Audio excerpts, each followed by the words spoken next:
Hello, everybody. Welcome back to Planet X News. It is September 8th, 2019.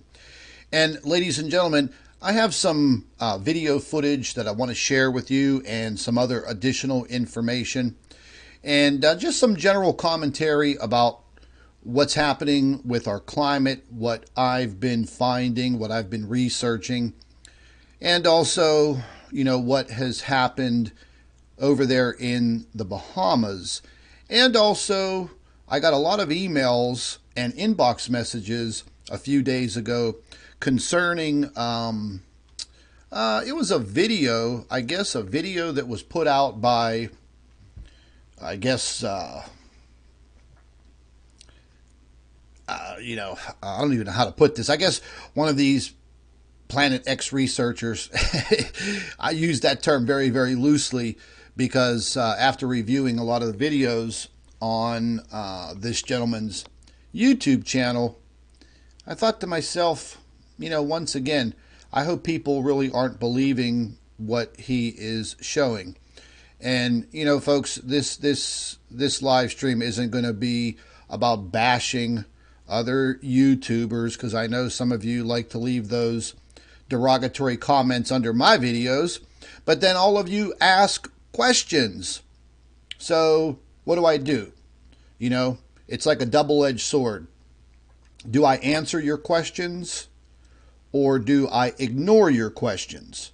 And then whenever I do see something that is pretty critical, again, what am I supposed to do? Ignore everybody and let them keep believing in some of these things that are all over Facebook and they're all over YouTube. But this one piece of video footage, I did look into myself, and I recorded all of the data myself. We'll take a look at it. I've been doing a lot of research the last couple of weeks into what's been happening with our climate. A lot of people have had numerous questions pertaining to this, and also, I guess after this aftermath in the Bahamas, and the east coast of the United States got hit pretty bad. I do have to say that we are pretty lucky in states like Florida, Georgia, South Carolina, North Carolina, even Virginia. Things could have been a lot worse. There's no doubt about that. But let me go ahead and pull up the live chat here real quick, and we'll give some people some time to get their notifications from YouTube. And just give me a second here. How's everybody's Sunday morning going? Good. Glad to hear that. Also, I want to touch on something real quick. So let me go ahead and pull this up so I can see all of you.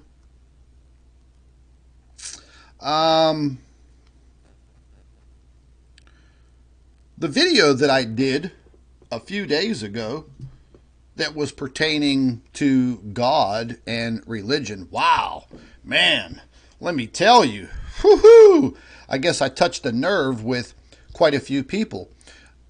But in the same aspect, a lot of people inboxed me and left positive comments, and they basically just thanked me for my honesty. Folks, I'm not going to sit here and claim to be somebody who I am not. I'm not a fake person.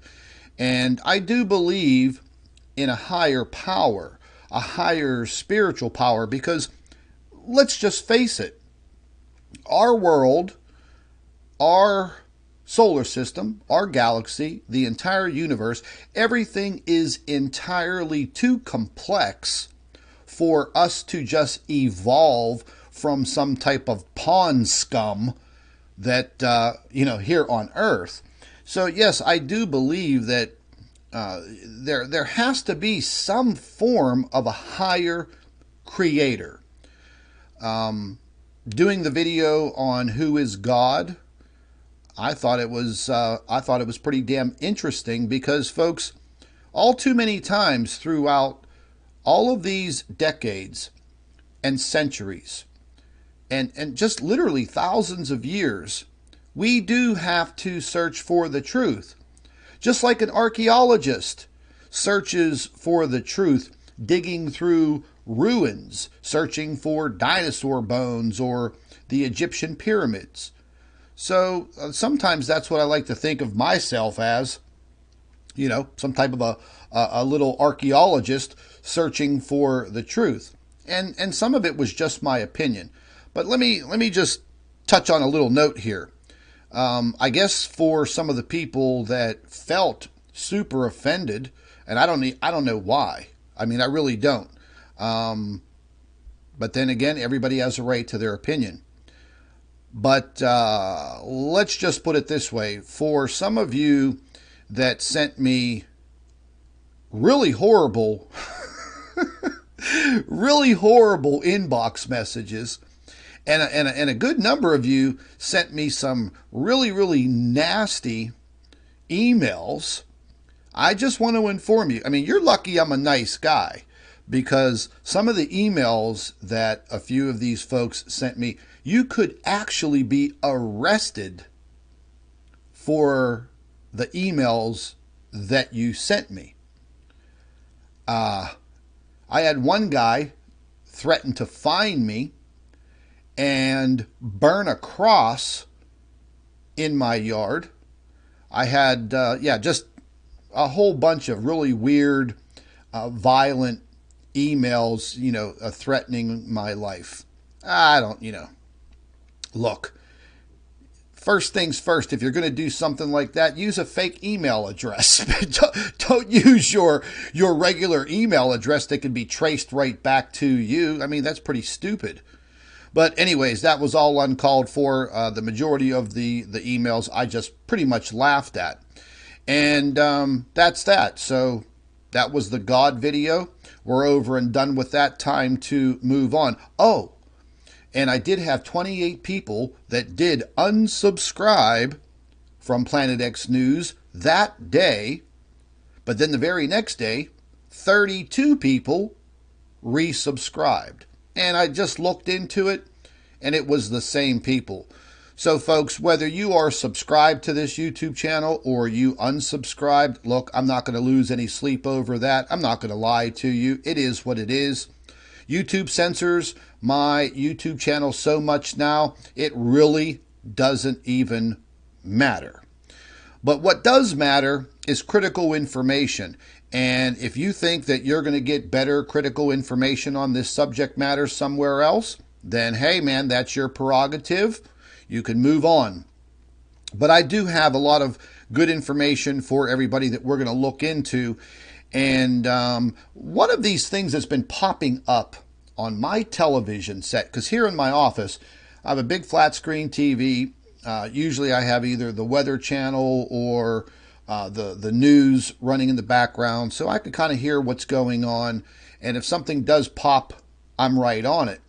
And over the last 2 weeks, I've been hearing this commercial on Fox, the Fox channel, and they're using a song from way back when as the theme music, and it's based on a TV show, and it's in its 3rd season. And this TV show is called 911. And it is a TV show in their 3rd season, and it's about emergency responders. I believe the show is takes place in Los Angeles. And it shows first responders. Now, it's a show.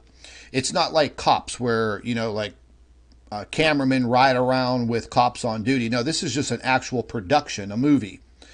And again, it's in its 3rd season, and it's going to be premiering for its 3rd season on September 23rd. But the commercial that they've been running, it has really, really caught my eye as part of kind of like this predictive programming. And I actually have the commercial. It's on YouTube, and I have the Fox channel. I have their website up pertaining to this new program. It's really not new. It's 3rd season. but it's new premiere season coming up, third season. But I find this commercial that they keep playing over and over and over again. You know, when I'm here in my office, I literally hear this commercial, oh my, maybe every 30 minutes. And the commercial for the program is terrifying. I mean, it's absolutely terrifying. And, you know, there are people out there, you know, ridiculous trolls and people make these ridiculous comments that say, oh, you're a fear monger. Oh, this guy's just fear mongering. Let me tell you something. The people who fear monger the best are the news stations. Man, they do the best fear mongering. And movies in general, TV shows. I mean, for God's sakes, just watch the Science Channel on your local cable TV. Watch the Science Channel for one day, okay? They're ending Earth just about every 30 minutes. So, you know, whatever. But I find that this commercial for this program, it's really freaking me out because I look very, very deep into things. And I find this commercial for this program to be quite startling. And it all ties into some of the things that we've been talking about and a lot of questions that you guys have. And one of those questions is it time to move away from the coastline? Well, look, folks, all I can say is I wouldn't live there. If somebody offered me $1 million home for free, right on the coastline of the United States, anywhere in this country, well, let's put it this way, a coastline near an ocean, anywhere in the world, they offered me $1 million home for free. There you go, Scott. It's all yours. Just go move there. I would definitely turn it down because I am not going to put my safety at risk for something like that because of what I know, what I see, what I research. And as we've been seeing year after year, I'm going back just to 2016, and we see all of these catastrophes, folks. They're playing out right in front of our eyes, and you know it. You see it. And over the last 2 years, and then again this year, we saw all of the catastrophic flooding, late winter, early spring throughout the central part of the United States, Canada, and all over the world. And we've had a pretty calm hurricane season, but it's not over yet. There's still 2 full months, all of September, all of October, and hurricane season ends on November 1st. However, there is a strong possibility that hurricane season might just be a little extended this year because of the warming of the oceans. And again, you know, you're going to have all of these people that want to debate this, and they will say, oh, the oceans aren't warming. Oh, you know, the earth is not warming. The earth is cooling and blah, blah, blah, blah, blah. But folks, I'm going to be straight up with you. The earth is not cooling. I've done a lot of research into what's happening in the North Pole. I pay very close attention to our jet stream on a daily basis.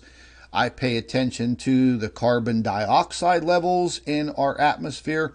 I pay attention to sea level rise. I pay attention to everything. Just yesterday, in our Planet X News Facebook group, I posted a lot of information pertaining to exactly what I'm talking about right now. Some short videos, some short video clips based on extended information that goes back a long time ago, and it brings you all the way to the present, and it shows you the graph. Okay? Now, the majority of this is put out by the folks at NASA. Okay, calm down, calm down. It's coming from NASA. It's got to be a lie. But listen, folks, here's the deal with NASA. I've mentioned this before. I'm going to say it again. Yeah, now people are going to be calling me a NASA fanboy. Don't even go there. But what I've learned from a few folks that worked for NASA and the JPL a long time ago, that there are so many different divisions of NASA, so many people that work for NASA, and all of the departments don't know what each other is doing. And that's a fact. So when it comes to the space program, yeah, I could probably see some mistruths popping out, especially when they do those videos with the astronauts up at the space station, and they pretty much want you to think that, you know, they're floating around, and maybe they're on a movie set. Who the hell knows? But all of the satellites that are up there, you know, we do have some pretty good access to these climate satellites. Now, I know there's going to be a bunch of you that say, oh, you can't trust that information. Well, here's the thing, folks. The information that's being put out by these satellites that, for instance, measure the ice thickness up in the North Pole, the ISAT, and hold on, my leg's itching. Oh goodness, and several of the other satellites. You may think that the information may be fake, and NASA's putting out fake information, but the fact of the matter is that the information that they are putting out that's coming from these satellites matches everything that's going on here on Earth. So I guess there is some validity to what they put out. On top of all of that, that's all the data that we have. That's the tools. Those are the tools. So we kind of have to go by what they're saying, but you do have to look into it further. Try to match that data up with other data. Does it coincide? Is it correct? Is data A from NASA matching data B from other climatologists and professionals? I try to do my homework the best I can. So, I've been paying very close attention to what's going on in the North Pole with our ice melt up there, and it's pretty bad. Ice melt in Greenland, glaciers literally just disappearing. Same thing happening in Alaska. Very high temperatures in Siberia, once again this summer, breaking records. I gotta say, folks, that a lot of this is happening entirely too fast for any of it to be associated with man, meaning man-made climate change. Something else that's very alarming is these politicians here in the United States screaming about climate change, and they're constantly saying, oh, we only have 10 years, we only have 11 years, we only have 12 years. Well, that kind of coincides with the solar minimum. So is there something that these people know or were clued in on? Or, you know, I mean, I think the majority of politicians are nothing but like little puppets. And whatever their handlers tell them, that's what spews out of their mouth. So I find it very odd that in the beginning of 2019, these politicians, they're all Democrats, but they're all screaming about this climate change, and they don't know jack shit about climate change. Probably 99.9% of them failed science class. So they're going by what they're being told and these debate points to draw your attention in. but I'm watching them very, very carefully. At the same time, I'm watching our climate. I'm watching the climate around the world. And yes, folks, it is changing very, very rapidly. It's actually very alarming.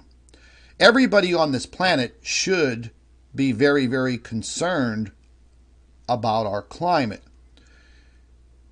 Is it going to be some type of instantaneous disaster? No. However, it is going to be something that progresses, but it is progressing at a very, very rapid pace. Now that we are moving into fall here in the northern hemisphere, we're going to start to see some pretty critical changes. I'm already seeing changes here where I live in the Pittsburgh area. Just over the last 7 days, our low temperatures at night have been dipping down like 50 degrees. 50.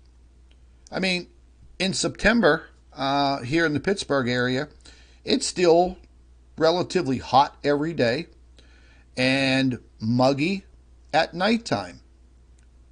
2 days ago, I actually turned on my heat early in the morning. I get up at 4 a.m. I was freezing. Turned on the heat. I've noticed other people saying the same thing. So some of that is attributed to the jet stream bringing down some colder air through Canada and flowing it over the Northeast. I must say it's been nice and comfortable. I don't mind it. We've had a moderate summer here on the Northeast coast, and other folks have had a pretty dramatic summer as far as very, very high temperatures.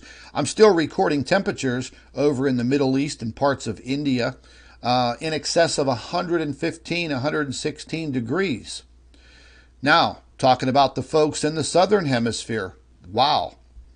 Australia, parts of southern Australia, have constantly been in the news about it snowing in Australia. Very, very cold and mild temperatures in that country. Same thing applies for the little island country of New Zealand.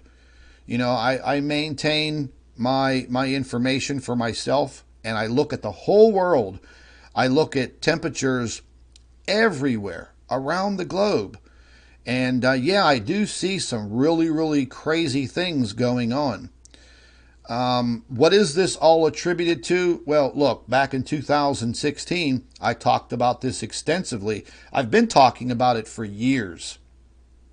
I've told all of you and all of the people in the past that have now been blocked from my YouTube channel, all like 84,000 people, that, this type of climate change will come upon us in due time. I didn't think it would come that fast, but it is. It is literally racing at us, and there's not much we can do about it except to continue to learn about it and monitor it and learn to deal with it.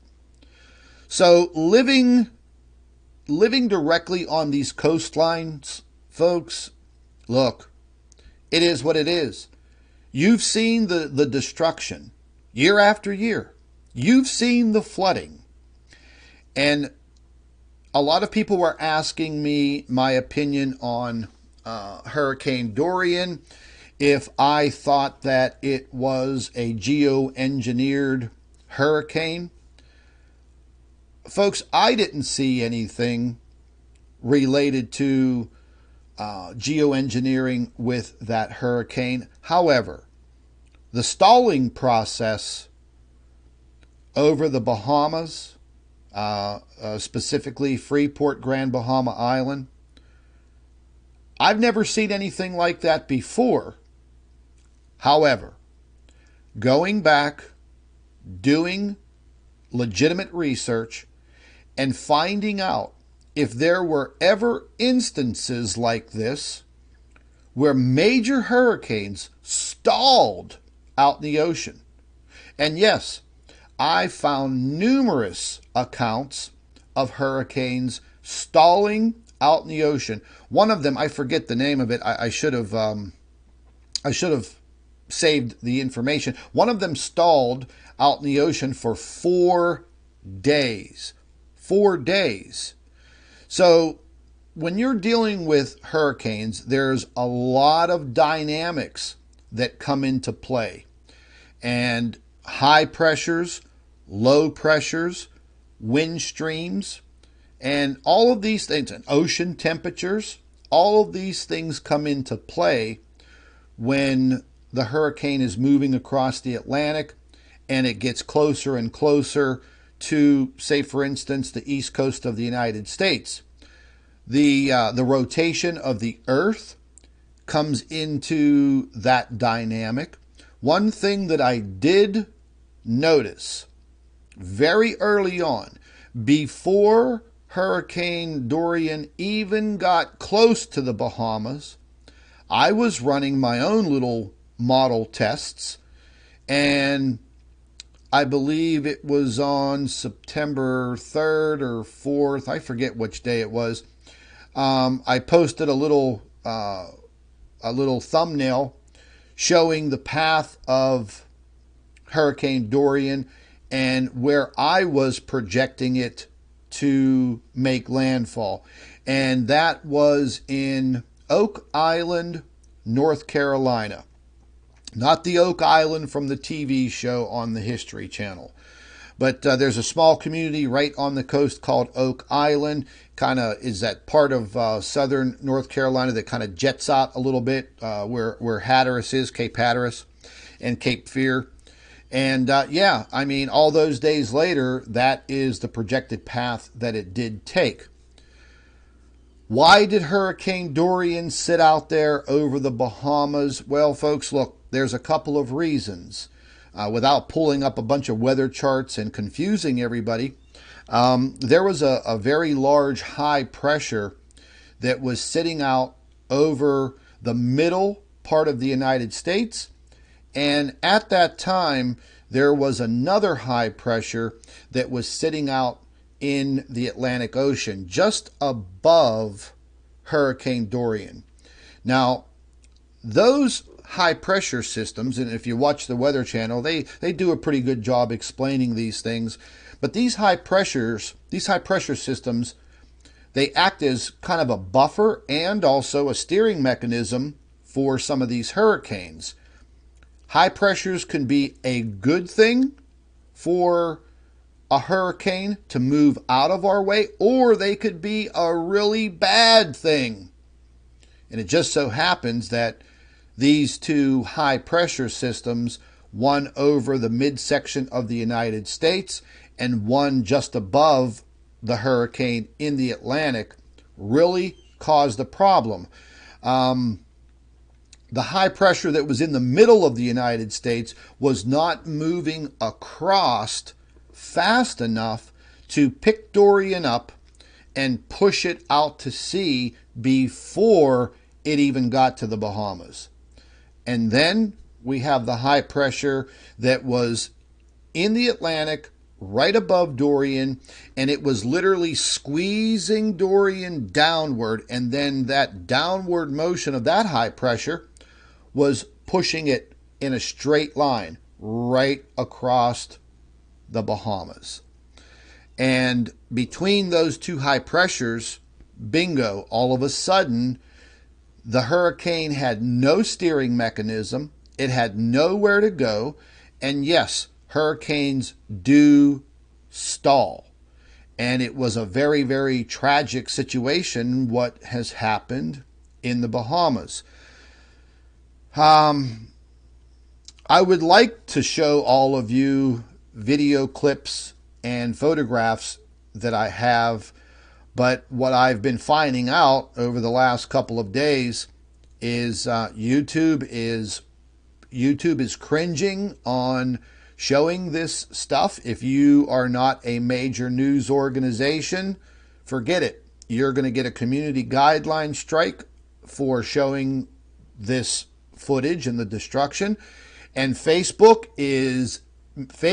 is hammering people. They are suspending people's Facebook pages for simply showing some of these photographs and showing some of those short video clips and the destruction. Now, Twitter, they're just allowing people to show some pretty dramatic things. Just by what I've seen, the death toll in the Bahamas is going to be very high. There's no doubt about that. There's a very high possibility that when it's all said and done, tens of thousands of people will be unaccounted for, missing, and dead. I've seen over the last 48 hours, I've seen a multitude of videos and pictures of people floating in water, face down. One of the most dramatic photographs I saw, which actually turned my stomach, was a man who somehow had gotten impaled on a tree that had been sheared off about 10 feet up. And I don't know, somehow he ended up way up in the air, and he came down right through his midsection, and he was impaled right through his guts and out through his back. And he's still up there.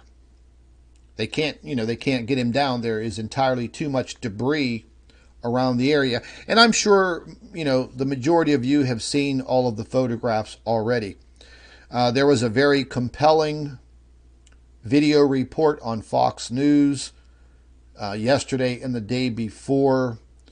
And the reporter was reporting from a section of the Bahamas, which is a known kind of shanty town for Haitian and African immigrants that have kind of made their home on the eastern part of the island, where there's not much over there, on the Grand Bahama Island and also Abaco.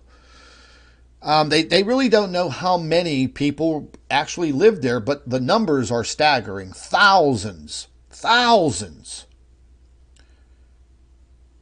Those people don't have TV. They don't have cell phones. They're kind of shut off from the rest of the world. Did they know that this storm was coming and the magnitude of it? I doubt it very, very highly. They live in this shanty town that was basically like shacks. And that whole area, it's completely gone, flattened. And you could probably guarantee that anybody who stayed there, they're gone. I also saw on Twitter from the actual Bahamian government and the Bahamian press, people out right off of the coast on jet skis, picking up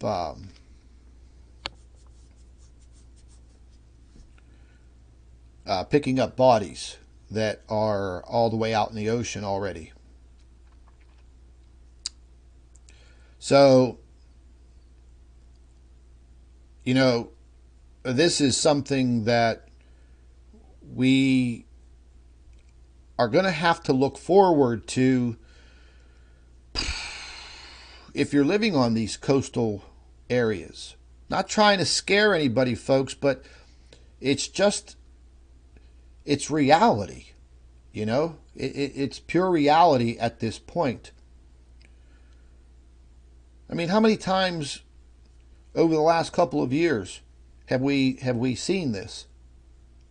We saw 2017, absolute devastation in some of the islands. 2018, more devastation in these islands.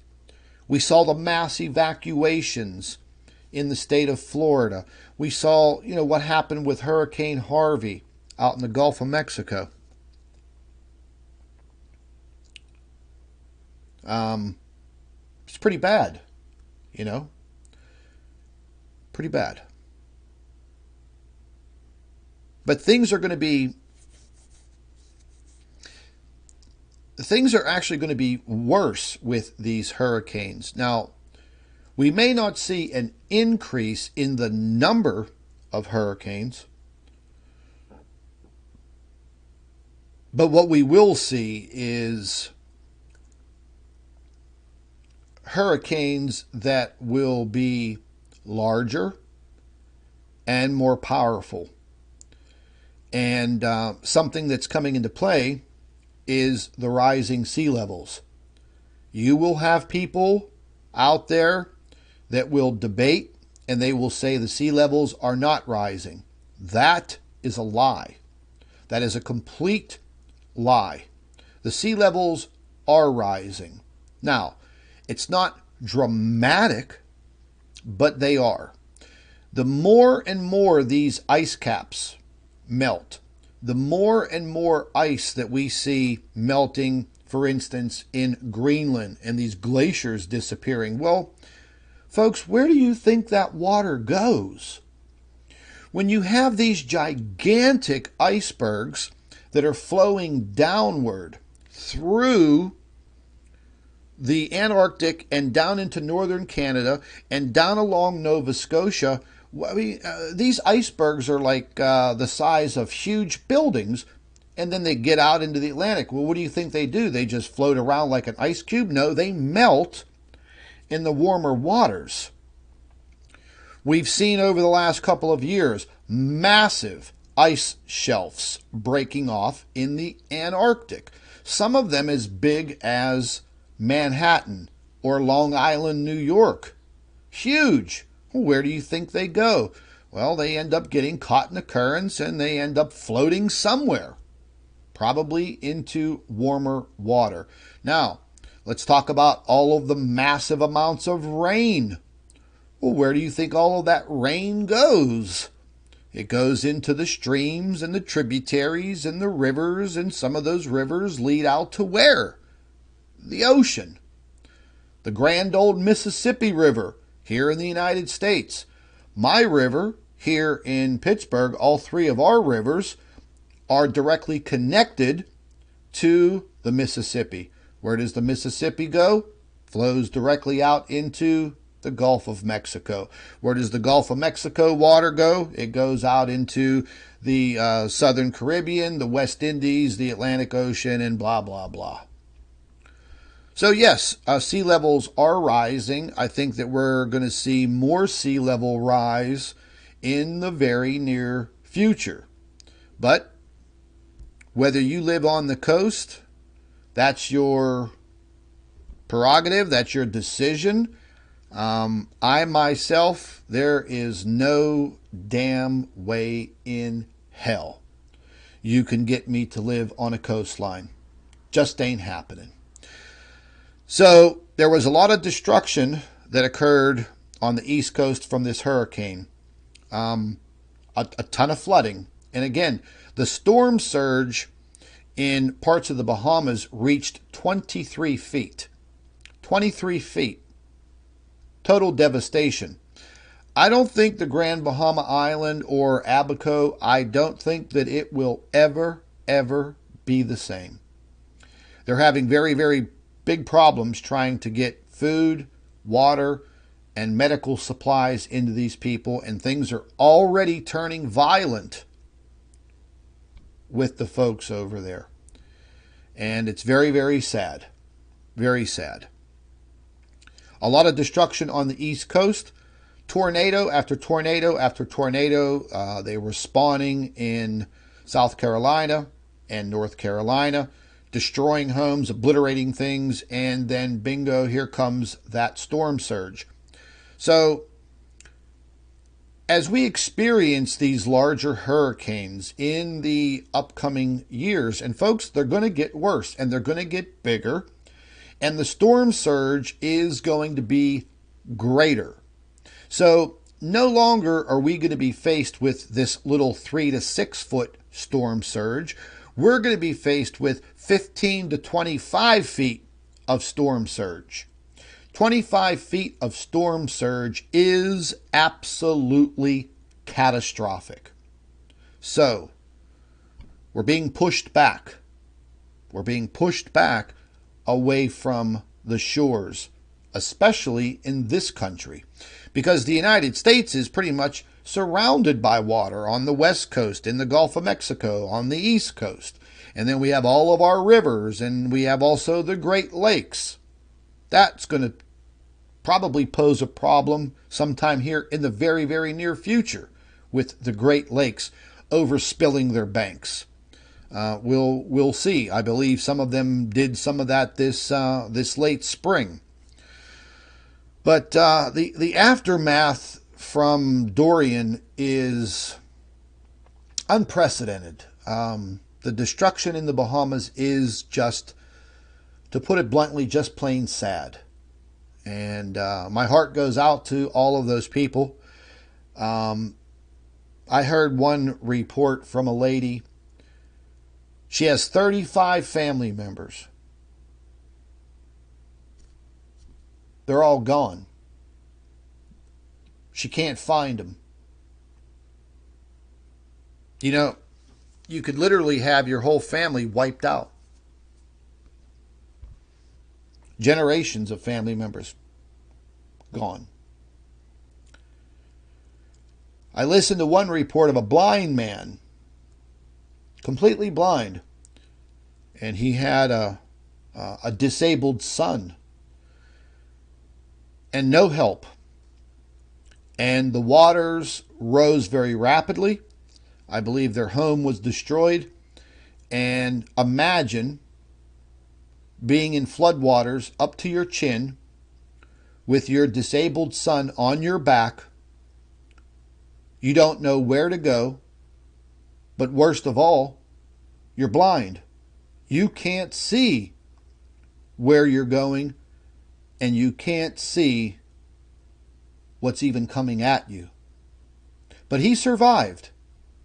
He survived. A miracle. Absolute miracle. A miracle that some of these people survived. Just incredible.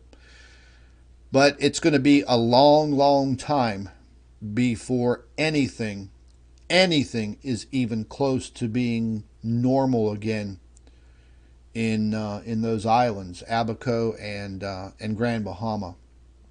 And as I said in my other broadcast talking about the hurricane, I did a lot of business in my career when I lived in Miami.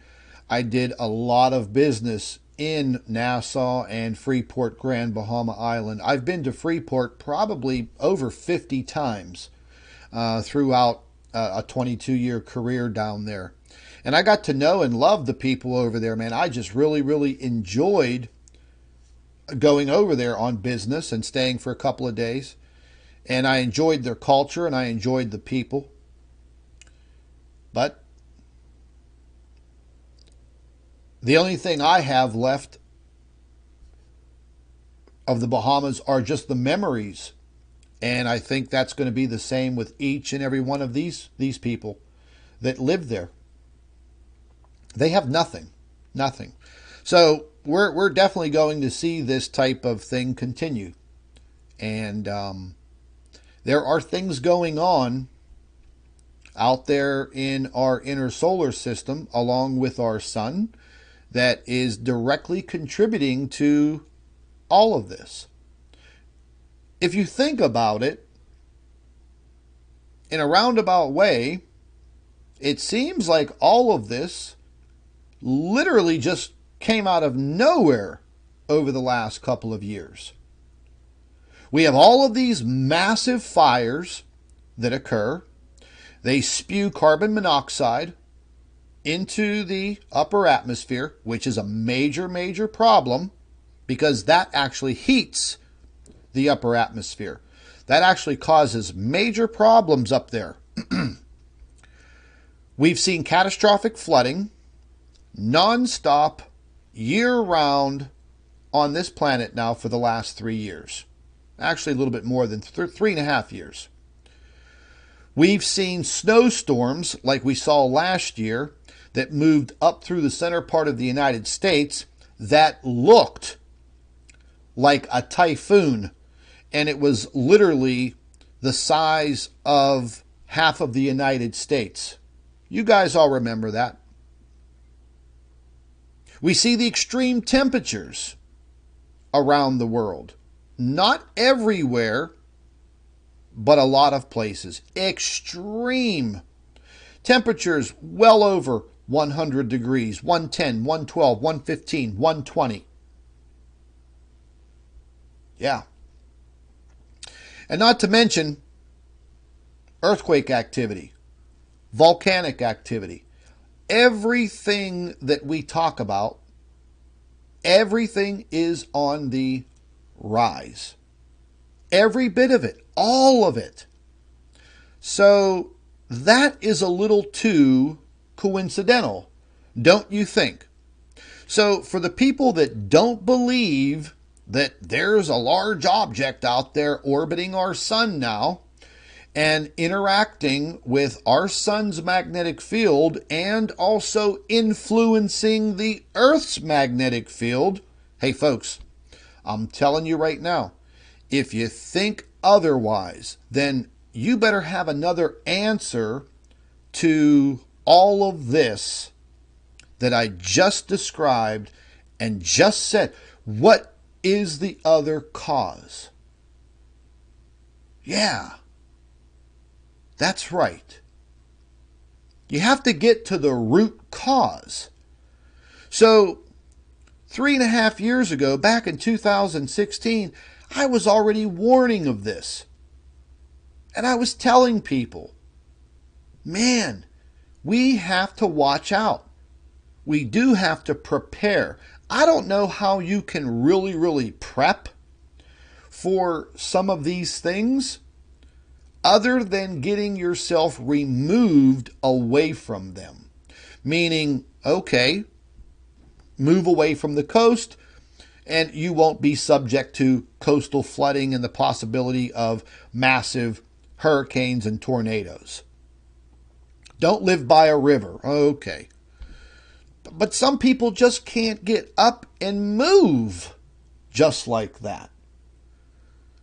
So, you may end up becoming a statistic. You may end up losing everything, including family members, or even your own life.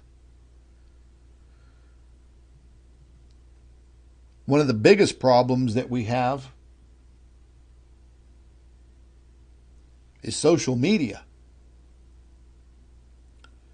I think it's absolutely terrible the way that Facebook handles their platform. Twitter, same thing. And, YouTube has its flaws also. Not allowing the information to flow properly. Nothing we could do about that yet, folks. Nothing. I think whenever you guys watch videos, maybe if you do share those videos on your social media accounts, maybe type a few things in, before you share it to give a little bit of a description to maybe help people understand, hey, watch this video. Hey, listen to this guy. Hey, listen to this lady. Hey, watch this. Instead of just clicking the little, Facebook or Twitter share button and don't say anything about it, maybe write a few words about it. But there is a big crunch on the way information flows through social media now. Wasn't like that back in 2016 and 2017, but bingo, man, right at the end of 2017, all I know is that's when they really started to hammer me and a lot of other truthers on YouTube. And then Facebook really picked up on it in 2018. Hell, I had my Facebook accounts suspended in 2018 4 times. And already this year in 2019, my Facebook accounts have been suspended 5 times. My main account right now on Facebook is currently under suspension. And that was because I used the word chubby. Yeah, chubby. You know, remember the musical singer Chubby Checker? Yeah, I appealed it. They told me to go F myself on Facebook, and I used the word chubby. Yeah, chubby.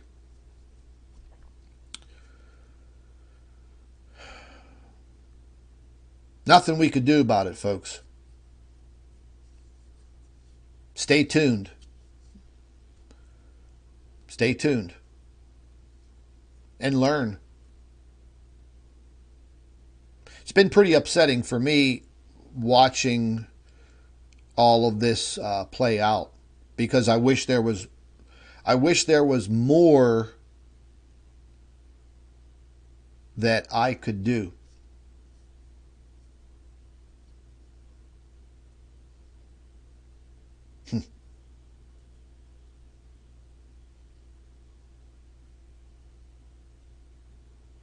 But I do my best. But anyways, I want to start off real quick first by showing you this new TV show. Well, it's not new. I keep calling it new. The new season of the TV show 911 on Fox. And while I'm on the subject of 911, let me give everybody a little bit of advice who is on Facebook. I know in a few days we're going to be coming up with another anniversary of 9/11. Facebook is on a rampage, and so is YouTube, with that subject matter. I would not share anything on Facebook or YouTube that is controversial related to 9/11. If you do it on Facebook, you are probably going to get struck down, and you're probably going to get your Facebook page suspended for 30 days. So it's a shame, but that's what's happening.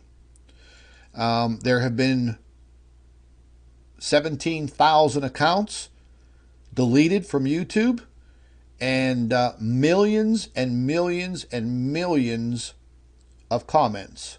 There's just a big article about it. You know what YouTube's doing. They're relating it to hate speech and some other algorithm crap. So I don't know. Take your chances. Take your chances with social media. Every single day, I see the people posting the memes. Oh, just got out of Facebook jail. Gus just got out of Facebook jail. Because they posted something that really wasn't even all that bad. You know, it was pretty much nothing. Hell, if they suspend all of my Facebook accounts for using the word chubby, my God. That's ridiculous. Hey, that baby has chubby cheeks. You're suspended. Anyways, let's go. I'm going to move into this new season of this TV show 911 on Fox. I'm going to show you that commercial that they keep airing every 30 minutes. I'm watching Fox News. Boom, boom, boom, boom. Every 30 minutes, this commercial comes up for the last 2 weeks. I feel that this commercial and the beginning of this new season of this TV program is predictive programming. Just watch it. Just watch and you tell me. Let's get to it. Let's get out of here. I'm going to go ahead and shrink my big head down a little bit. We'll turn on the speaker. We'll go up here.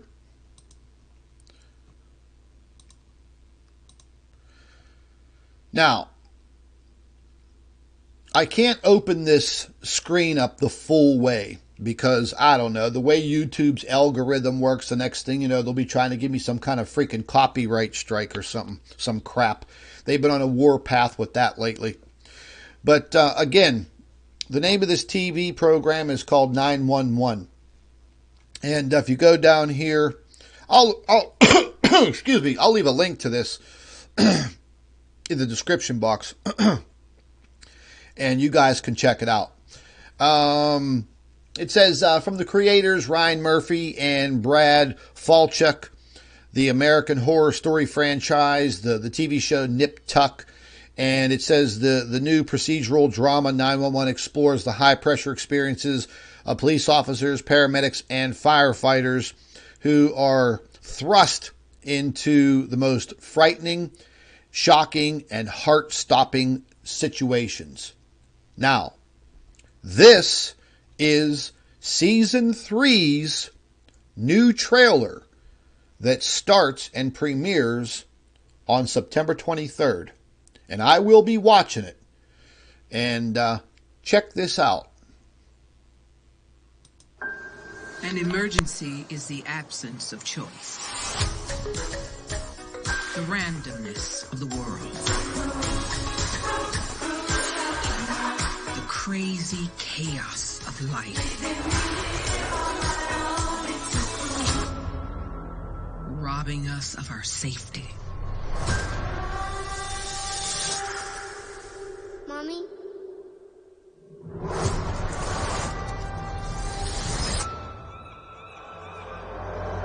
Oh my God. Get off the field!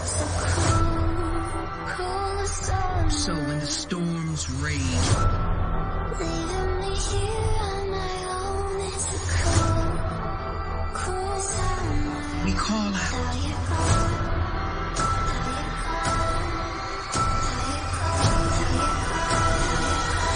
To the light up ahead. 911, what is your emergency? Mommy! No! No! Get away from the water! Get away from the water! It's a cruel summer.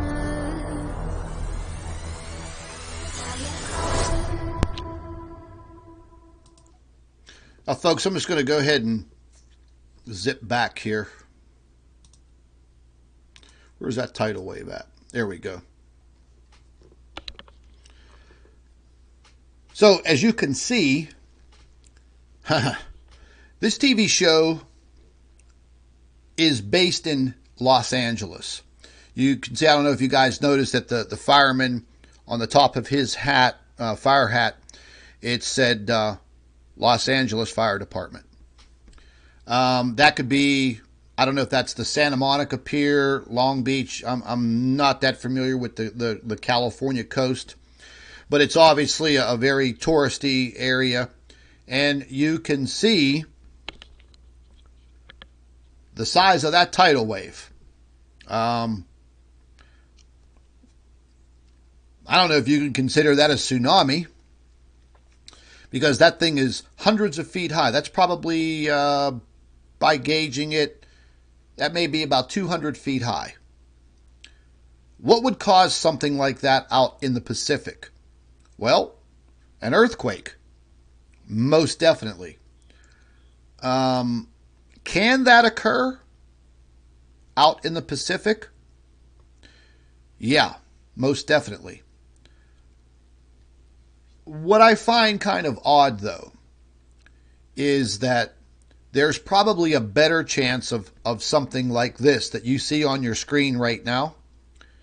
There's probably a better chance of something like this happening on the East Coast because we have the Mid-Atlantic Ridge Fault that runs directly through the center of the Atlantic Ocean. And let's just put it this way. If there was ever a catastrophic earthquake, and we've been seeing activity on the Atlantic Ridge Fault. We've been seeing activity on it constantly for the last several years. I think there would be a bigger chance of something like this happening on the East Coast than it would on the West Coast. Now, I'm not referring to the Cascadia subduction zone or the Juan de Fuca. Okay, that's something totally different. This is in Southern California. Southern California, Los Angeles. So something would have to happen way out there in the ocean or possibly in the South Pacific, Fiji Islands, Tonga, Indonesia, maybe something out there, massive earthquake that would send a wall of water across the Pacific. We would definitely know about it if that occurred because of the buoy systems, and hopefully they would warn everybody. But something like this occurring quickly off of the coast of LA, well, I don't know. But it could. I mean, it could. But that's a 200-foot wall of water. How many times over the years have we seen this same imagery in movies? The Day After Tomorrow. I mean, it's been in numerous movies. Now they're showing it on the West Coast. The Day After Tomorrow, that was on the East Coast. But I think we have a greater chance of something like this happening on the East Coast of the United States. But this is the commercial, the movie trailer that I've been seeing constantly, every 30 minutes for the last 2 weeks. And the music, Cool Summer, that music sticks in your head. I mean, I've been singing that song for like the last week, over and over again. And every time I hear the commercial on my flat screen, even though I know what the commercial looks like, I've watched it, I don't know, 50 times already, something makes me turn my head and look over at the television and watch it again. So they've got me programmed. Mm-hmm.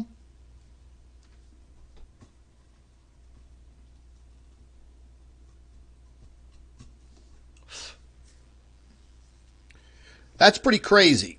And I'm just going to jump back here a little bit. We'll watch it again. Storms rage.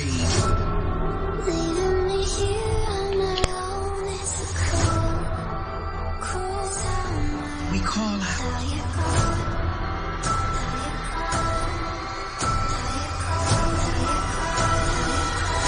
To the light up ahead. 911, what is your emergency? Bobby! No! No! Get away from the water! Get away from the water! It's a cruel, cruel summer.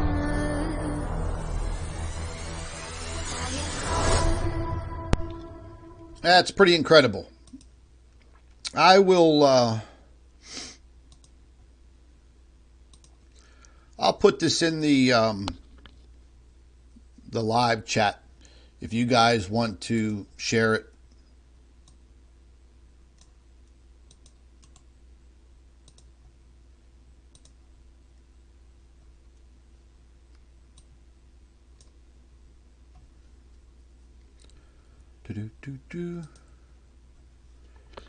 I think that's pretty crazy. I also pulled up the actual Fox channel, and it seems like a pretty good show. I've never watched it before, but I think I'm going to start watching it just based on that new trailer. That's really got me. And I'm not much of a sitcom type TV watcher. I usually watch, documentaries, news, I don't know, kind of educational stuff, Science Channel, History Channel, things of that nature. I've never really gotten into programs, that are on every single week. But now this really has me thinking. And predictive programming, well, that's what it's made to do. It's made to get you thinking. And it's got me thinking. I just find it very, very odd. I find it very alarming that they're using that massive tidal wave hitting the, I don't know if that's the Santa Monica Pier or, Long Beach or Venice. LA's never been faced with something like that. So I wonder if that's going to be the first episode on September 23rd. This says 8 p.m. Central Time, so it's probably going to be 9 p.m. Eastern Time. But you guys watch it. Pull up your cable. Now you can take your remote control and you could press that little blue microphone button and you could just speak into it and tell your TV what you want to watch. So look it up on your cable and maybe set yourself a reminder for it and watch it. And let's see what this first episode shows. Because if it shows their first episode for the third season, if it shows a 200-foot wall of water smashing into LA, man, that's got to be saying something. We all know how Hollywood works. So, check it out. I'll leave this quick link. I'll put this in the live chat. You guys can check it out.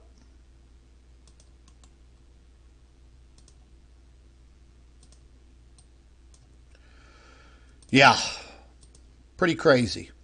All right, we're going to jump out of that stuff. I'm going to jump over here.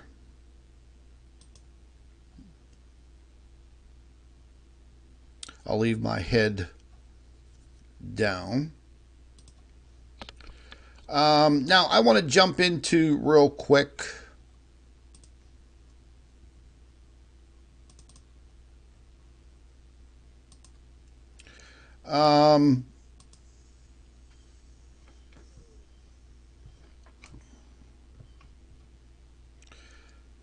This is the Stereo Core 1 coronagraph.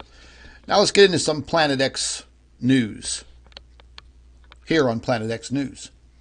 I had a subscriber of mine the other day inbox me a video.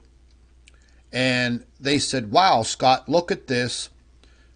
This guy is a backyard astronomer. And he just posted this video. It's from a couple of weeks ago. I think you might find it interesting.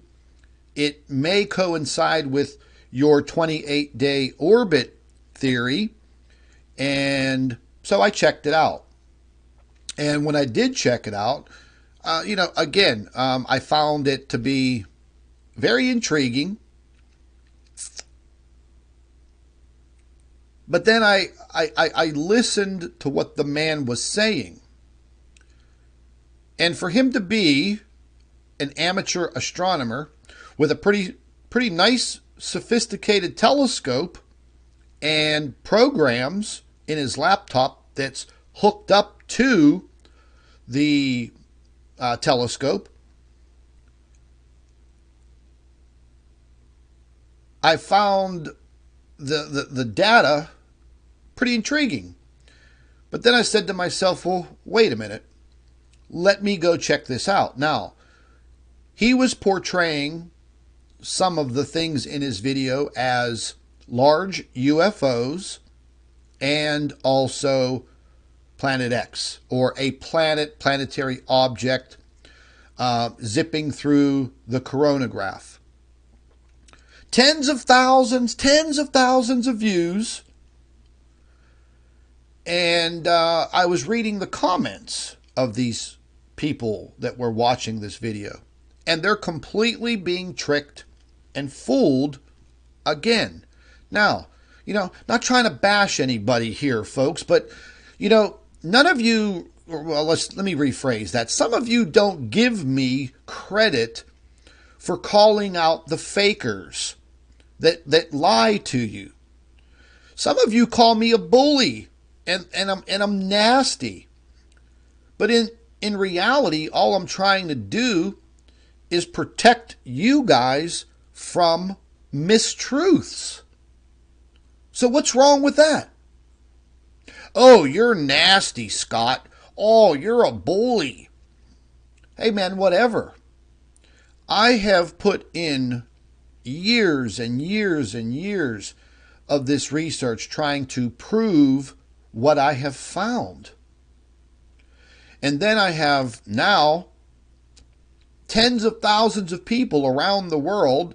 I mean, there's a high possibility that a lot of the misguided information that is now all over social media related to, Nibiru or Nemesis or Planet X, I would have to say 99.9% of it that some of you folks watch or see on social media is all being faked.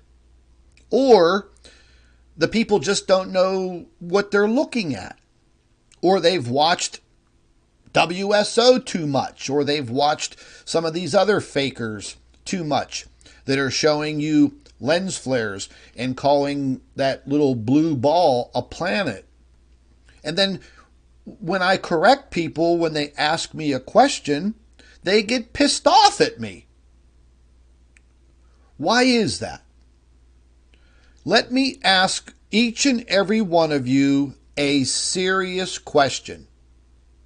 Why do you get mad at me for telling the truth, and you don't get mad at the people that are lying? Yeah.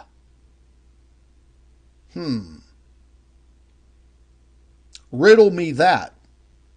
That, to me, folks, does not make any sense whatsoever. You can call me all the names that you want. It doesn't bother me. But when people get mad at me for showing the truth, like we're going to see in this video, and I'm going to prove to you what this, see that little tiny white object right there, that little white ball? Okay, well, that's not Planet X, it's not Nibiru, it's not Nemesis, it's our little planetary friend called Mercury. So, when all of you see these videos and you see this object zipping across the screen, and I'm just going to go ahead and play this now. And I recorded all this myself this morning from HelioViewer. And yeah, that object does look like it is moving pretty damn fast. And this is not actually in real time anyways, but I recorded all of this from HelioViewer. And, I did it in the black and white difference on HelioViewer. And I also captured it on the Stereo Core 2, as you see right here. And I just sped it up just a little bit. Okay? So when people portray this on social media as Nibiru, Planet X, Nemesis, they're faking people out, and I'm going to stop it right here. Now, I went to, and I knew exactly what it was, because, I mean, I've studied this for a long time. The actual trajectory of the object would not be Planet X. If it was coming up at a sharp angle, it would have definitely caught my attention. But when it was coming straight across like that, I knew it had to be Mercury, so I just wanted to guarantee myself. So I went to Stereo, the website, and I went back and I pulled up the exact position of the Stereo A, Core 2, and Core 1 on that date of August 13th, 2019. Now, I took a screenshot of the location, and as you can see, where the red letter A is and the red dot, well, that's where Stereo A is positioned. Stereo A's point of view is signified by my blue arrow. What do you see at the end of my blue arrow? You see planet Mercury. Yeah, planet Mercury. So, there's my point. I'll let this play again. So, after reading all of those comments under that video, I'm thinking to myself, wow, this guy really has people fooled. Nobody's getting mad at him. Nobody's calling him out. But if I would go over there and I would leave a comment under his video and say, hey, buddy, what you're looking at on that coronagraph is nothing more than planet Mercury in its normal transit orbit around the sun. That's it. So why are you telling people that that is an unknown planetary object, Planet X, Nemesis Nibiru? Why would you be telling people that? Especially when you have a very, very expensive telescope and you even show your software on your laptop that's hooked up to your telescope, and it gives you that symmetry. So it's a program that literally directs your telescope to a certain point. So if you want your telescope to find the sun on the program, it will key in on the sun. It will key in on Mars or Mercury or Venus. So if you have that technology and you've spent all that money and you've been doing this for quite some time with, some astronomy, you should know what you're looking at. But you flat out lied to everybody. So if I go over there and I leave a comment under this video, I will get attacked like you wouldn't believe. I have people in my own Facebook group attacking me because they show photographs of lens flares and camera anomalies that they've taken with their cell phone, and they want everybody to believe that it's a planet and we're all doomed. But when I correct them and I say, well, hey, Bob, that's nothing more than a lens flare, buddy. You motherfucker! And then everybody in my own damn Facebook group attacks me like a bunch of buffoons. Can anybody explain that to me? I mean, in all honesty, that's what I'm looking for. I'm looking for the truth. I'm sure each and every one of you are doing the same thing. So Why would you ridicule me, bash me, threaten me, and call me names for showing you the truth? So you guys want me to lie to you? Oh, okay. I mean, if that's the case, I can sit here all day, and fake all of you out, lead you all on. I could put each and every one of you on a leash like a little puppy dog, and I could lead you around, and I could show you garbage, and I could just make things up. But you'd like me then, wouldn't you? Oh, wow, Scott. That was just absolutely incredible footage, buddy. But I'm lying to you. So, some of you respect people that bullshit you? Come on now. That turns my stomach. It really does. It's ridiculous. And I'll be quite honest. Hey, take it for what it is. But if you really don't know what you're looking at when you take photographs, and you do ask my opinion, and I do give you an honest answer, and you get mad at me, you get mad for me telling you the truth, I'd have to say you got a little bit of a mental problem. For real. Or take the other path. Don't ask my opinion.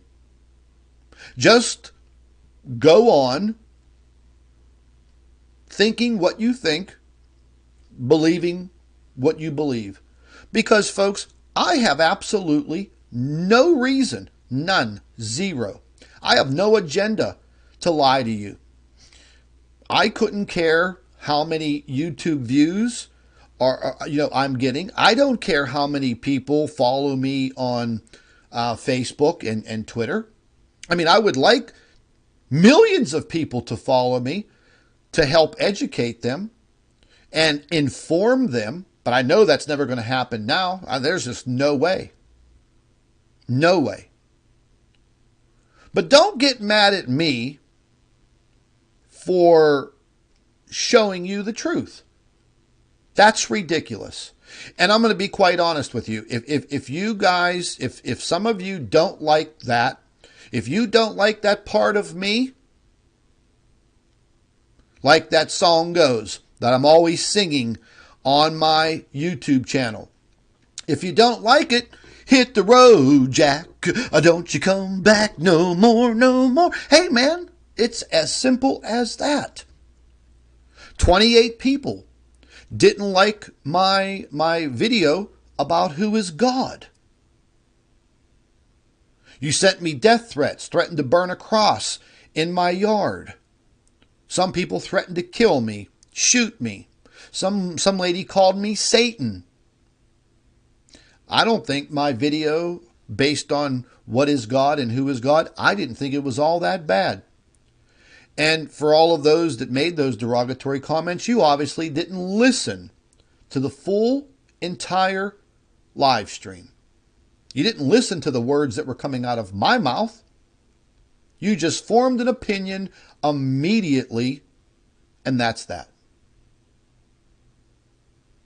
So we're past that now. Because 28 people unsubscribed, and the next day 32 people resubscribed. So who's the hypocrite? Yeah, exactly. So, if any of you guys happen to see this video floating around, at least you know it's Mercury. And you know that it's not a real piece of Planet X footage. It's nothing more than our little planet Mercury cruising on by. Does that piss some people off? Yeah, there's some people all pissed off now, huh?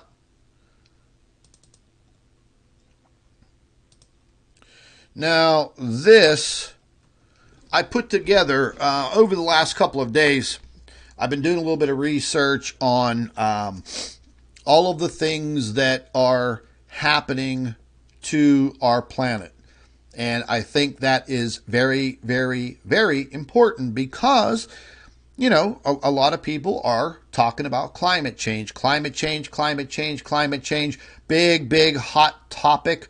It is going to be a huge topic in the 2020 election here in the United States. It is already a hot topic within the debates and the campaigns. Frankly, none of these people know their ass from a hole in the ground when it comes to scientifically researching climate change. When in the hell did we go from global warming to climate change? Global warming, climate change. Global warming, climate change. What the hell is it? Yeah. That's what I mentioned in the beginning of this live stream. Is all of a sudden, in the beginning of this year, all of a sudden, all of these people that we call politicians, all of a sudden, they started flapping their gums about this new hot topic, climate change.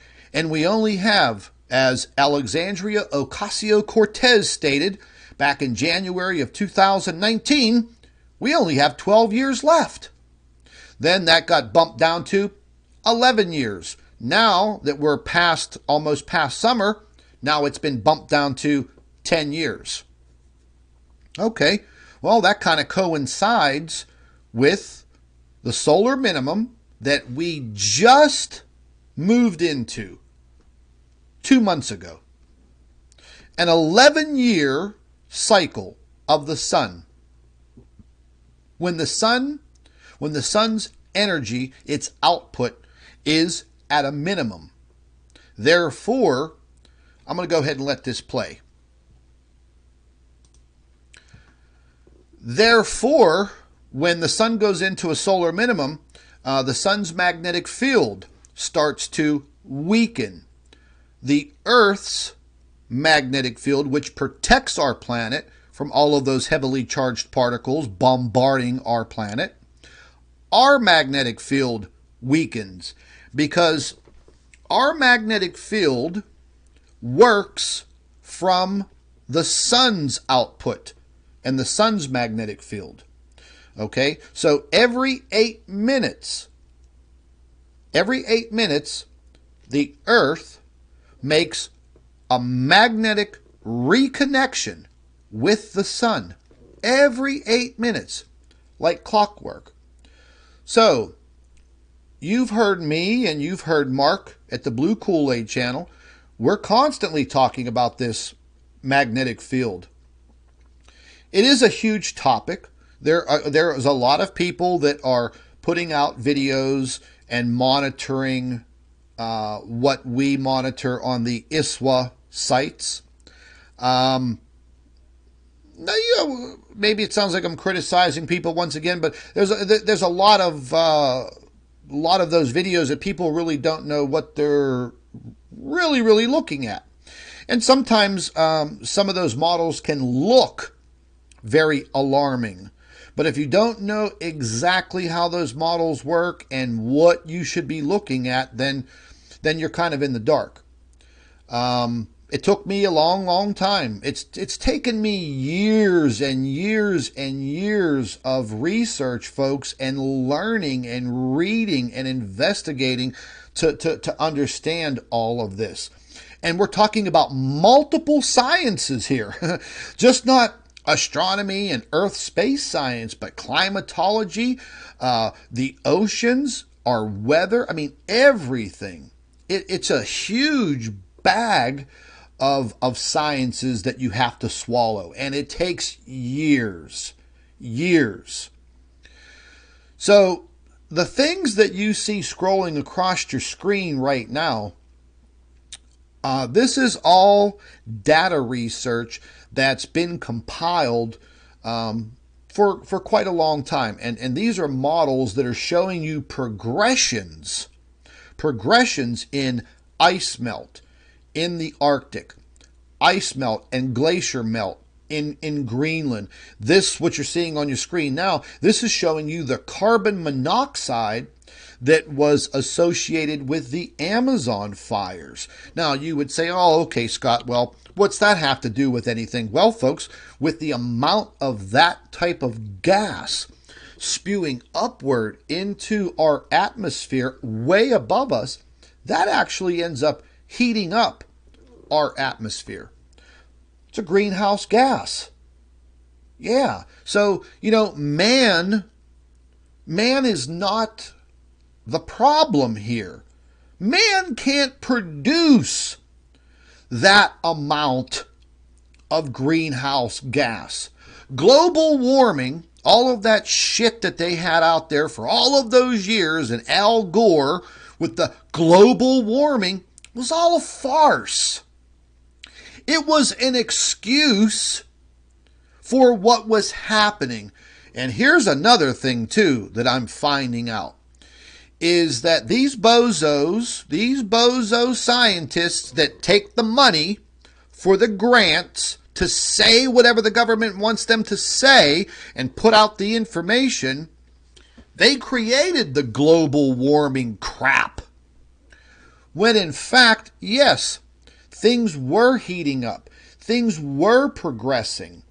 But when you start to analyze all of this data, you start to see key points in time when things went from kind of a normal, like a normal climate, and then all of a sudden, out of nowhere, everything started to ramp up really, really fast without a major Earth calamity, meaning like a big meteor or asteroid hitting the Earth and spewing, dust and debris up into the atmosphere and circle the planet and block out the sun. That would be something totally different.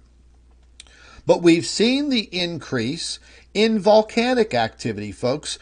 And every time one of those volcanoes goes off, it's spewing all of that sulfur dioxide, all of those gases up into the atmosphere. Not man, the volcanoes. We've seen the increase. And now, folks, on any given day here on Mother Earth, we've got 25 to 30 volcanoes spewing all of that into the atmosphere. Now, let's talk about the forest fires over the last couple of years. In California, in Siberia, fires were burning over in Alaska. Fires burning in the Amazon. Fires burning all over the earth. Well, you don't have to be a rocket scientist to understand where that carbon monoxide goes. It goes where? It goes upward.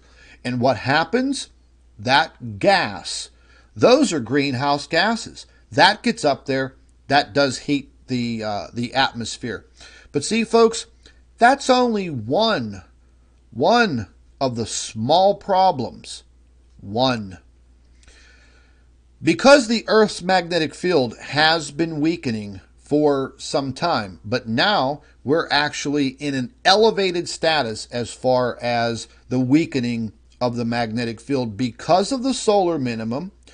And I do believe now, because the Earth is gradually moving downward as far as our magnetic field output, protecting the Earth, I believe now that periodically through the month, as this object orbits around the sun in that eccentric and ecliptical orbit in a real sharp diagonal pattern, we come into contact with that object's magnetic field.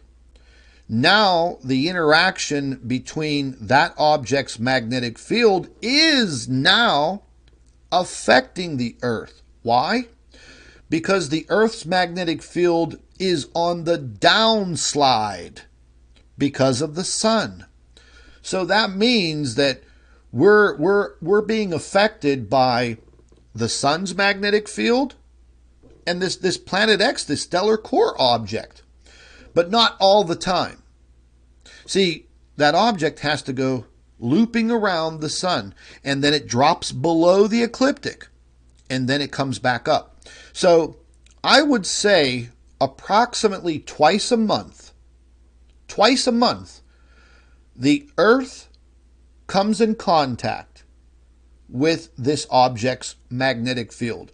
It doesn't last long, a few days, 5-6 days. And then it's kind of out of the reach and things kind of go back to normal. But here's the thing, folks. That's not going to last forever. Because we're only in the beginning stages of this solar minimum, which is an 11-year time span, we're only in the beginning. So what does that coincide with? Let's go back to the politicians. What are they screaming about? Oh, we only have 10 years. Oh! Solar minimum, 11 years. Politicians flapping their gums, we got 10 years, maybe 11, maybe 12. You see my point? You see my point. So all of these things that you're seeing scrolling across your screen right now, this is all current data. Just collected all of it yesterday. And again, there will be some of you that will say, oh, it's from NASA. You can't believe anything that comes from NASA.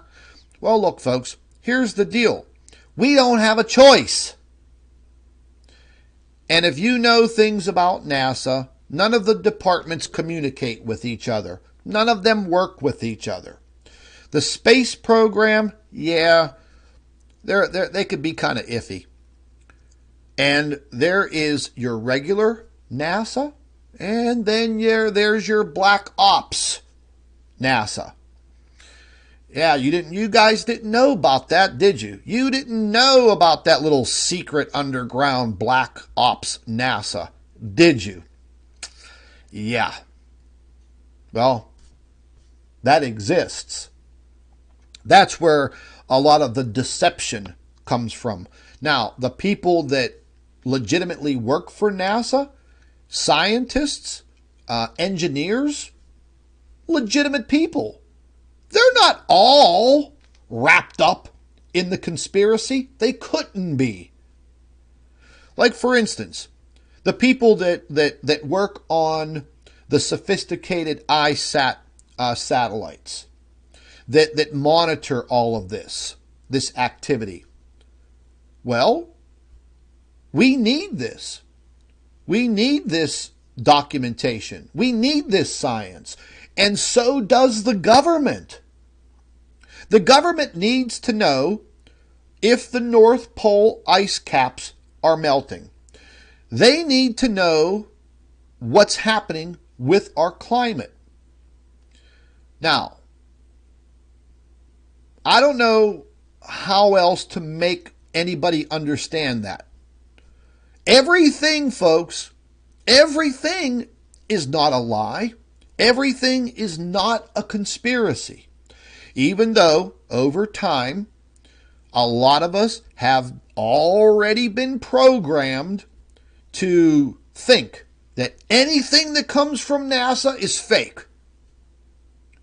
But I truly believe, from what I see and what I research, that I can trust in some of their satellite data. Not all of it, but most of it. Most of it. Why? Is because what they're showing in the modeled data coincides with what I'm experiencing outside, and I'm visualizing, and I'm feeling on my own skin. what I see. So not all of the data is fake. Now, if you start asking me about the ISS, the International Space Station, and some of the stuff they show with astronauts, yeah, that's a little iffy. But when it comes to a lot of these models, folks, these satellites are very sophisticated. We need them. They were put up there for a purpose, and that purpose was to collect data. And can the data be skewed? Well, of course it is. But if you look at the timelines, when it goes from like 1984 to 2019, if you don't have amnesia, then you can go back through your life from 1984 to 2019, and you could say, yeah, the sky looked different. Yeah, remember when the sun was yellow and orangish colored, and now it's white? Yeah, I could remember this and I could remember that. So you see my point. Not all of what NASA puts out is a big fat lie, even though they got a bad reputation. But a lot of the different programs and a lot of the different departments in NASA, they actually do their damn job, I believe. And we're already seeing these things, like what you're seeing here. These glaciers that are melting in Greenland, that's a big deal. That's a really, really big deal. Now, that was the the satellite imagery, and the people in Greenland themselves they've been talking about this glacier, these glaciers disappearing. So that information coming from the people in Greenland coincides with what you just saw on your screen. The glaciers disappearing. So that's my point. Now, look, don't get me wrong. I'm no freaking NASA fanboy, and I'm disgusted sometimes with some of the fake shit that they put out. Okay? But we're not talking about the NASA space flyboys. We're talking about the people that work in the climate satellite programs, and I honestly do believe that they do their job. They build the satellites, they build the technology, and they put the damn stuff up there in space, and they collect the data.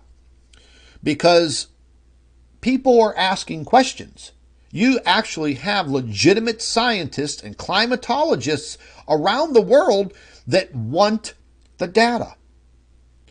And if they don't get the data, then they'll find other ways to get it. And then they'll really, really put NASA on the spot and say, hey, your data isn't matching what we're finding.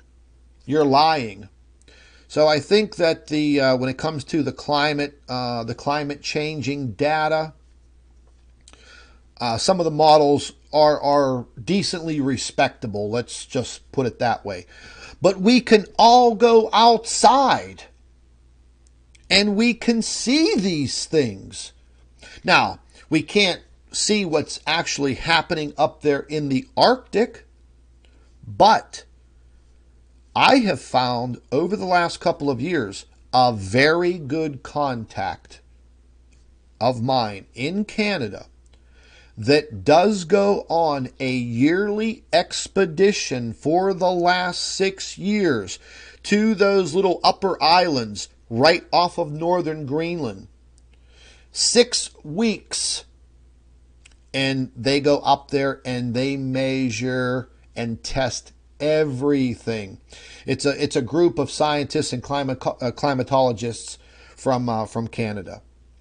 And they have their own little consortium, their own blog, and if you get in with them, you can see all of their data. And I got privy to it 2 years ago, and I do monitor what they talk about and what they say, and they're very, very alarmed at what's occurring way at the top of our planet.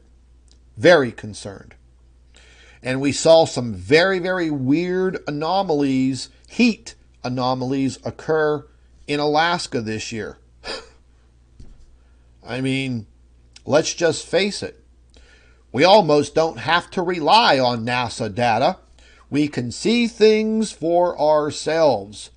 We are connected through social media. So if somebody in the northern tier of Alaska is running around in a string bikini, posting selfies on Facebook, when it should be, maybe in the low 40s, but they're experiencing 90 degrees, and they're out there getting sunburn in Alaska.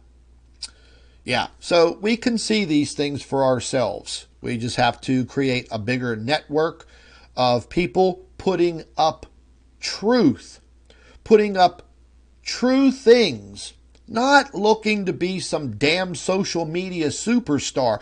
Oh, hey, Bob, look what I just took a picture of. It's the blue Kachina. Yeah, it's the blue Kachina in Kansas City, Missouri. Hot damn. Yeah.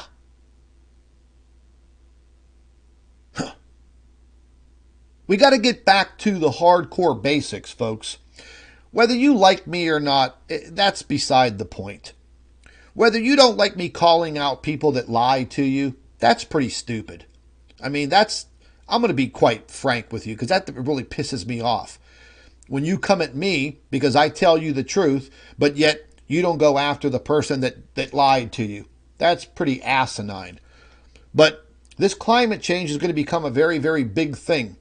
And it's going to affect all of your lives. Every single one of you, whether you want to believe it or not.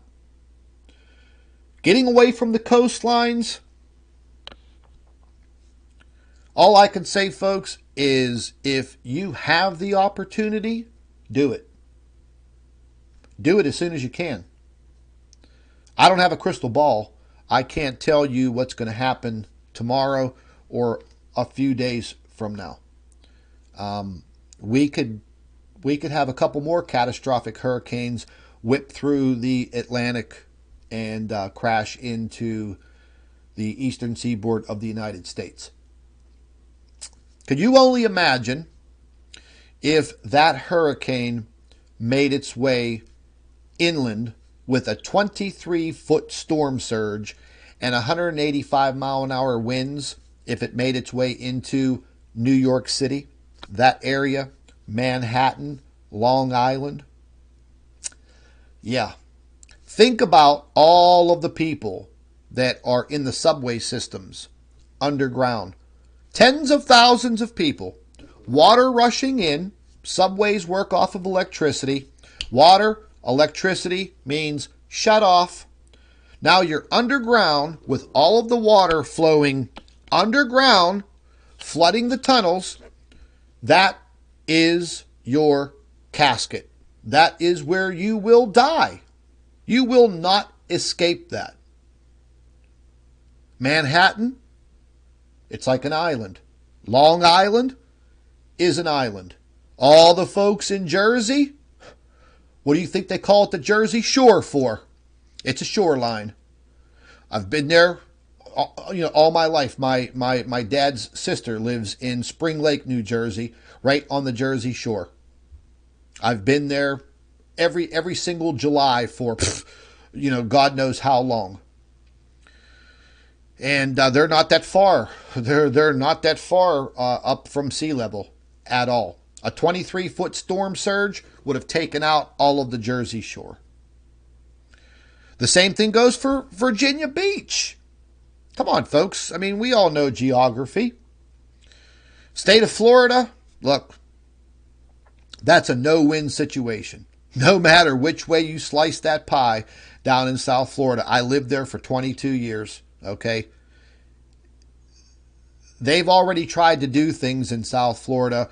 They took Ocean Drive in South Beach.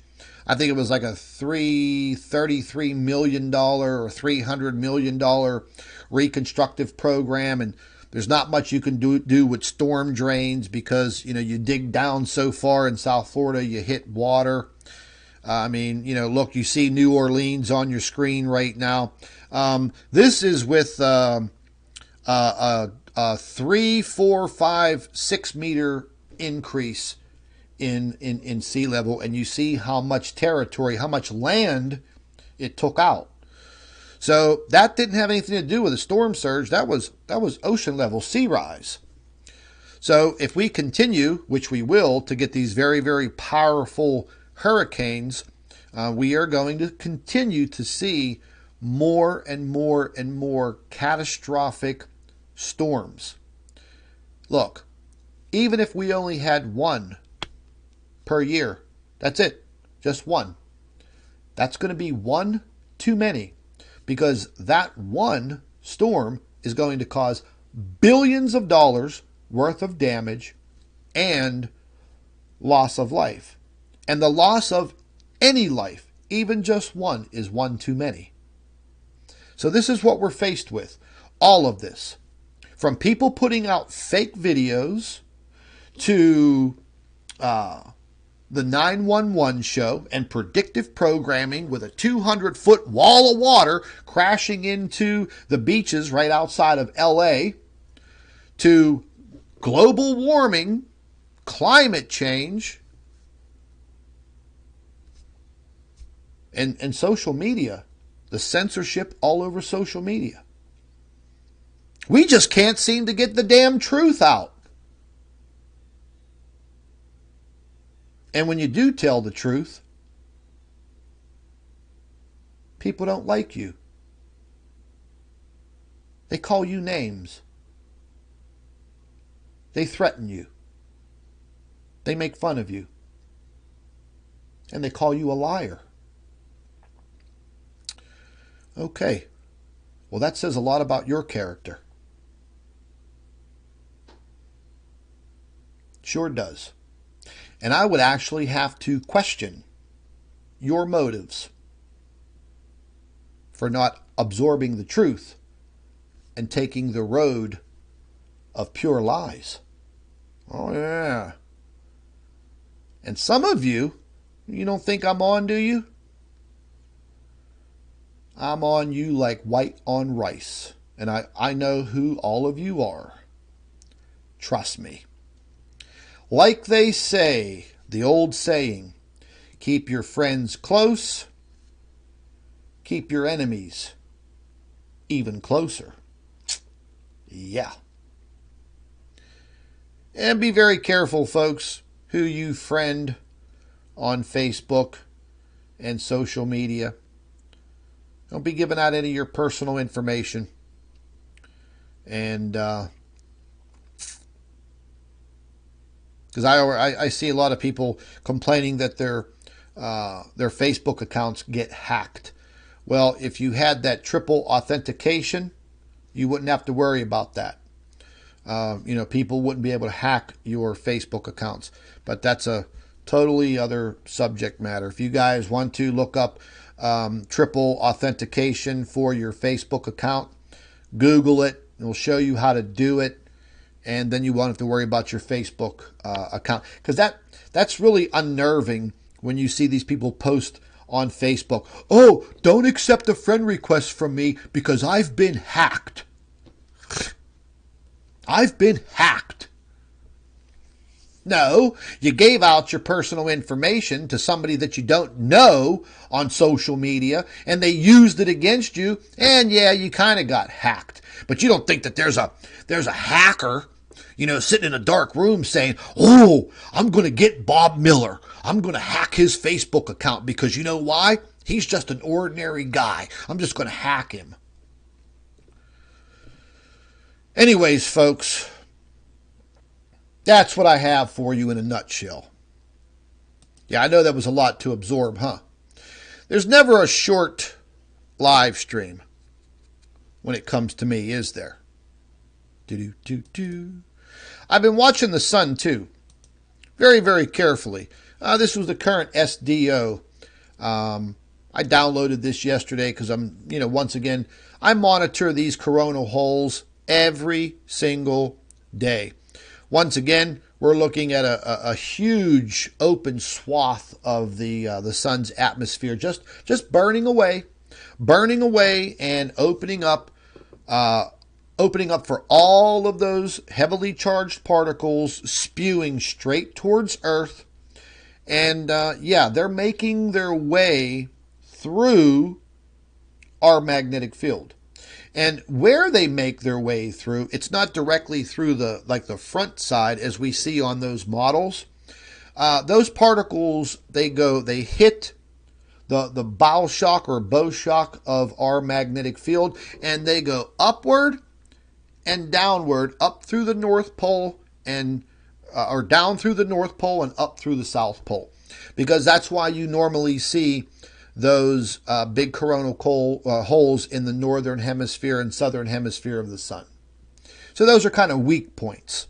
I'm not going to really get into all of that because that might confuse all of you. But what we normally worry about is these large coronal holes that are in the middle of the sun. Because if you just look at the equator of the sun, cut the sun in half, and go down just a little bit below the equator, and that's where the Earth's position is in relation to the sun. So we're just slightly below the equator. So everything that you're seeing on your screen right now, that's going to be spewing those heavily charged particles directly towards the Earth. And whenever we see this, we're going to see fluctuations within the magnetopause model and the solar wind models. But the solar wind really hasn't been fast. It's been relatively slow this whole entire year. But we're still getting hit with these particles. Excuse me. These particles, they make their way all the way from the sun in the course of a couple of days, and they smash directly into the Earth. They do penetrate all the way into the Earth's crust. That's why whenever we see these real heavy streams of solar wind, we normally call for an earthquake watch. And sooner than we think, bingo, we start getting a lot of seismic activity. 48 hours ago, we were right in the middle of a solar stream that had been hitting us for a few days. And what did we see? Scattering across the entire globe was a whole magnitude of magnitude 5+ earthquakes. Nothing in the 6 range or anything super catastrophic, but it just showed you. I mean, the whole entire Earth was just getting blanketed with these earthquakes. Here is the big picture. This is what I worry about. As the Earth's magnetic field starts to weaken even more, as we move deeper and deeper into this solar minimum, and we start feeling more magnetic field interactions with this Planet X object every 2 weeks, and we get into these solar wind streams, it's going to be like a 1-2 punch. So there is a very, very high possibility, really high possibility, that all of those scattered 5.0 earthquakes that we start to see, they're going to start turning into 6s. They're going to start turning into 7s, possibly even 8 and 9 magnitude earthquakes. Now, that is a little bit of a scientific theory of mine based on what actually happens when those dynamics all come together. So it's just not me making it up. When these things come together, that's what occurs. So here's my last and final point. We are only 60 days, if that, less than 2 months into this solar minimum. The solar minimum lasts for approximately 11 years. 11. So, Do you start preparing yourself now? Do you start to learn more about your planet, your sun, and what's happening? Forget about global warming. Forget about climate change, as they call it. We really all need to start to stick together and get on the same page. Now, I know a lot of you are probably stubborn just like me. And you want to believe in all of those things that you see on social media. You want to believe in that little blue dot in the sky that Ralph is showing you in a YouTube video and telling you that it's the blue Kachina. And you want to believe in all of these camera anomalies. That's not good, because that clouds your mind. That puts a barrier up between you and the truth. And you need to get off of that. I'm just telling you folks from my heart. Not trying to be an arrogant egomaniac like some of you people call me. Oh, Scott, you're just all big ego. No, folks, no, it's not ego. It's just confidence in what I do. Confidence in what I research. I have confidence in myself. Don't you want me to? If you're listening to me, if you're watching me, don't you want me to have confidence in what I'm telling you? Of course you would. Don't be a hypocrite. Because that's what it turns out. That's what it turns out to be. You want to watch this material, you want to learn about it, and then you turn around and call me a liar or a bully. You just call me names. Then I start to think, oh man, you're either a troll, a little government Facebook agent, or you're just plain damn mentally ill. Period. There's a lot to learn. If you don't have 20 years to put in to learn all of the things that I've learned, then just listen to me. I'm not going to steer any of you wrong. I'm not going to lie to you. I have nothing. I'll repeat that again. I have nothing to benefit by lying to all of you. I'm not like some of these other YouTube channels that are asking all of you to pay my bills. Am I? I have my own damn business. I work hard 7 days a week. And I put all of this time. I sleep for 4 hours a day, 7 days a week. That is called dedication. Period. You may not like my attitude. You may not like my personality. But you can guarantee one thing. You guarantee one thing. Guarantee one thing.